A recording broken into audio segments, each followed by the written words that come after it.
Right. Hi, Djordje. How are you? Hi, good. Hello, everyone. And première question, Olivier Tremblay.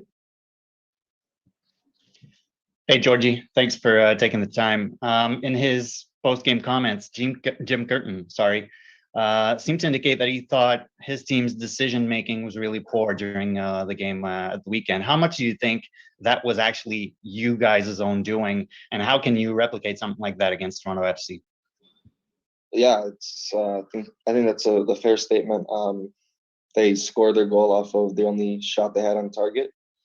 I don't want to speak too much about them, though. I'm going to speak about us because, again, we give up a lead with 5-6 minutes left in the game to lose 2 points, and it's something that can happen multiple times. But yeah, I mean, I thought the chances around the box that we had and the chances they had were pretty similar. But yeah, like I said, they scored the only chance they had on goal, so it's definitely not a good feeling again. Jérémy Filosa.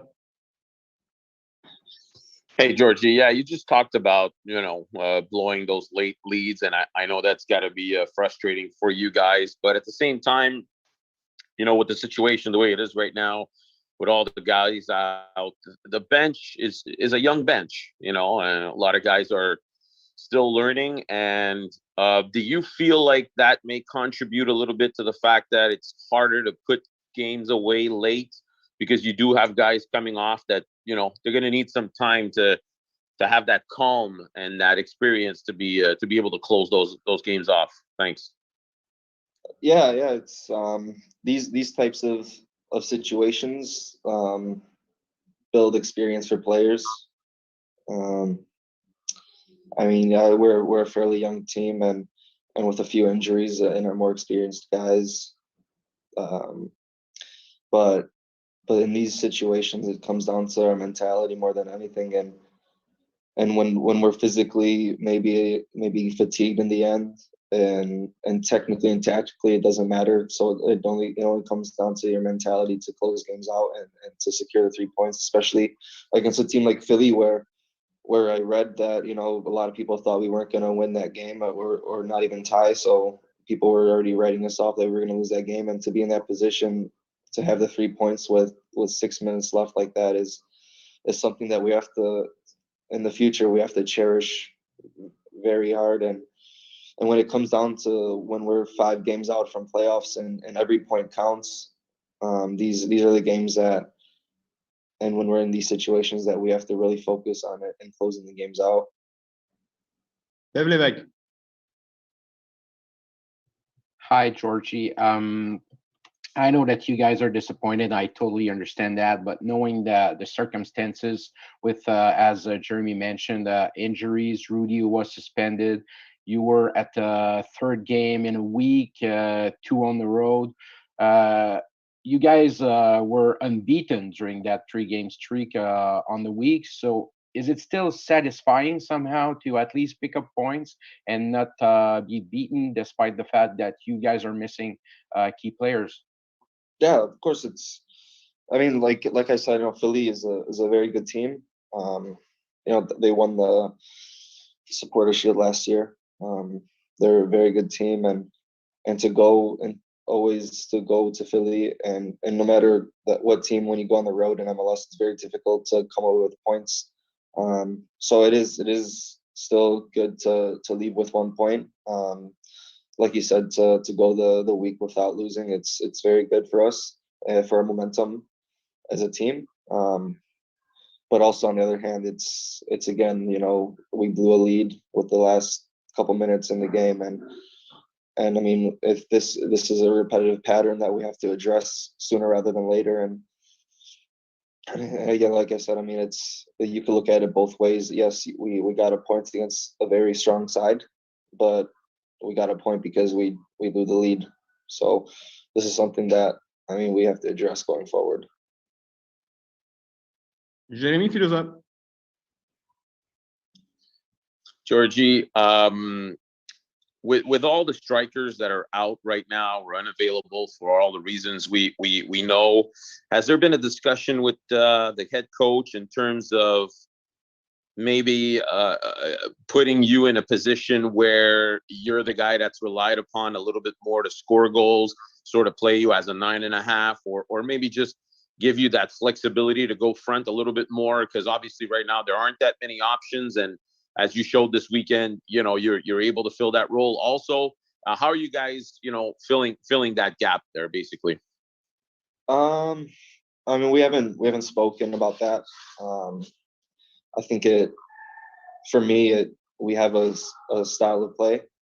We have our principles of play, and that can't change no matter who's on the field, where people are on the field, the formation we play.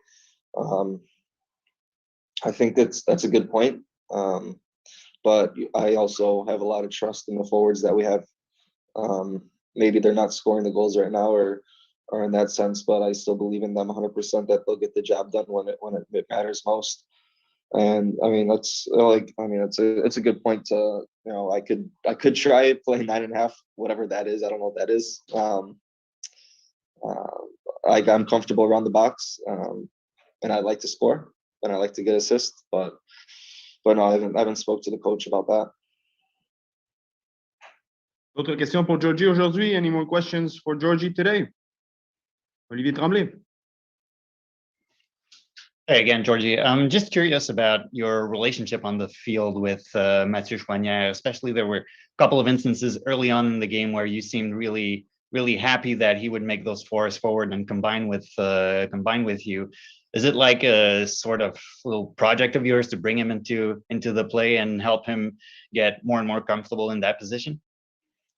Yeah. I mean, when you're constantly playing like this, I mean, it's the same for the players around me. When you're constantly playing with the same players like this, you kind of learn the tendencies, and from in our system, it's good that our fullbacks or wing backs push up high and join the attack, and I play more on the left side. That's where I feel a little bit more comfortable. And so when Mathieu goes up the field, it helps me a lot, because I mean, like you said, we can combine, and I'm learning more, and he's learning more about me, and that's just gonna improve going forward. But yeah, I mean, it was good at the beginning of the game. I think in the second half it wasn't that good so much, but in the beginning of the game we did have a few combinations then, and I'd like to have more of that throughout the game. Autre question pour Djordje aujourd'hui? That's it. Thank you. Oh, une petite dernière. Jérémy Philosophe. Yeah, just one last one. Thanks, Djordje. Just wanted to know about, what the mentality is going to be going into this last game, especially because you guys are going into the break after this. I'm sure you'd like to go out on a positive note. Also, you don't have to think about, conserving energy for follow-up games, because you guys are going to have that break. What's the mentality going into this last week? For me, it's 3 points. I'm sure for the other guys, it's 3 points. Nothing less than that, especially against Toronto, who I'm slowly learning about the rivalry. And I know how important it is for the city, for the fans, but for us as well. And the 3 points will be very important for our place in the standings. And like you said, we have a break in the end, so there's no holding back. Excellent. Thank you, Djordje. Have a good one. Thanks.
Hi, Joel.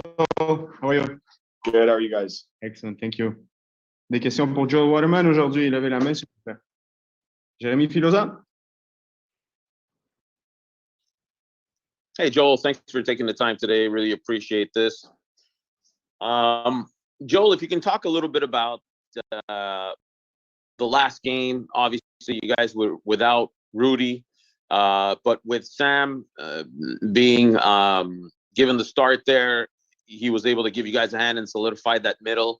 Are you guys at the point now where you feel like no matter who those five guys are in the middle of the park, in the back, that you guys can stay solid, stand solid, and not give the opposition many scoring chances? Yeah, I would say so. I mean, you know, at the end of the day, we have a pretty strong core in there with obviously Victor, Sam, me, Mills, Rudy, and Kiki. So I think anyone that plays on that specific day can get the job done. And you've seen it over the season where, you know, certain guys have been away for national team duty or injured or whatever the case may be, and guys can step up and we have a solid foundation. I think it's just knowing what the common goal is, and our common goal is not to let in goals. I think we want to defend well.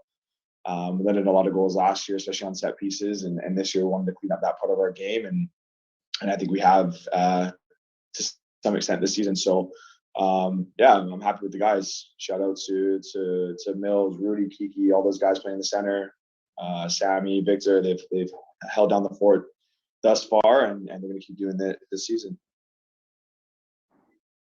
D'autres questions pour Joel Waterman aujourd'hui? Olivier Tremblay.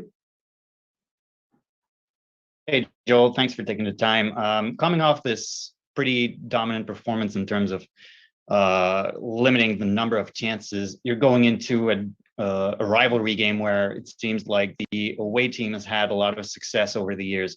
How confident are you that with a performance like that coming off the Philly game, you can actually turn a big dominant?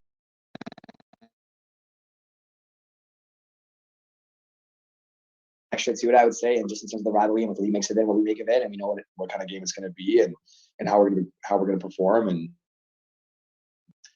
obviously, this week, 3 games in 1 week is never easy, but obviously, we want to pull out with the W against Philly.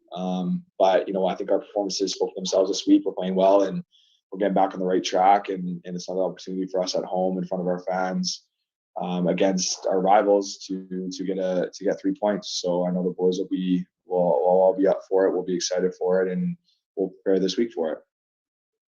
Mihailovic.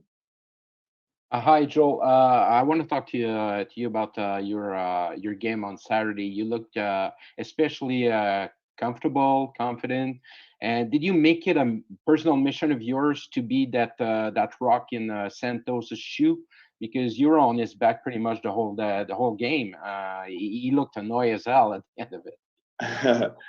Yeah, no, I wouldn't say my mission was really to get under his skin per se. It's just, yeah, I knew kind of going into the week after what transpired against Cincy that I might be playing in the middle. And yeah, I just wanted to, like exactly like you said, I wanted to go out there and be confident, and I know what my abilities are and what I can do on the pitch, and I'm not worried about that. So for me, it was just all about going into it confidently and being aggressive and keeping that same foundation that we've always played with this year. No matter if I'm on the right, left, middle, it doesn't really matter to me. Our common goal is to be aggressive and to have a high line and to block shots and do all those good things. So yeah, I know the performance is good.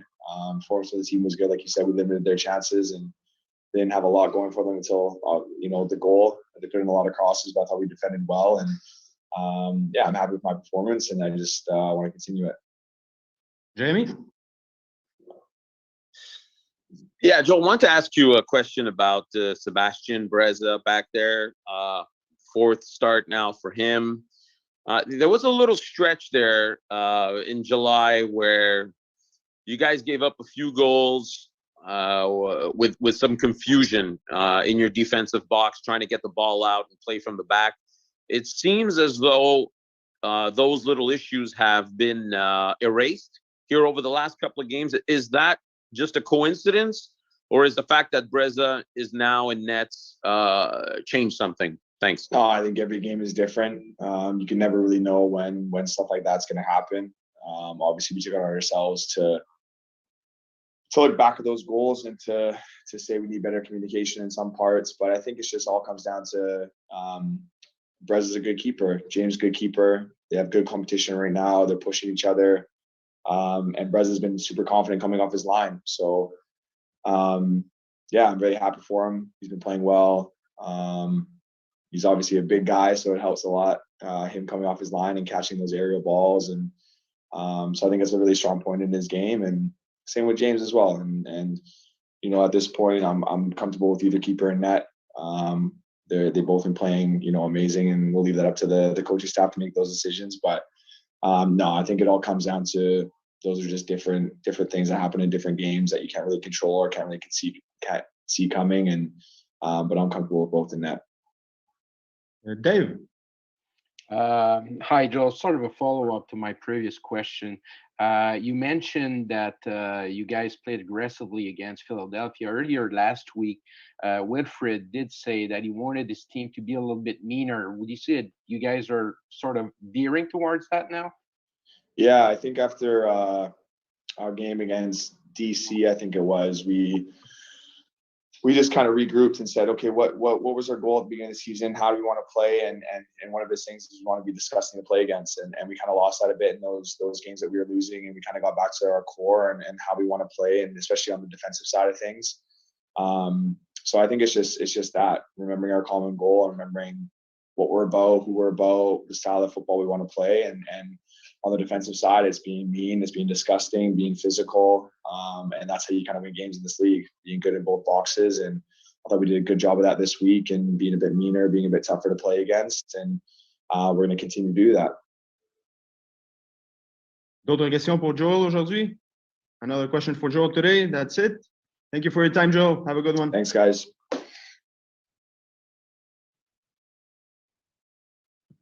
Voilà, merci d'avoir été là aujourd'hui. Prochaine disponibilité médias, ce sera mercredi avec Wilfrid Nancy, accompagné d'un joueur. Merci beaucoup.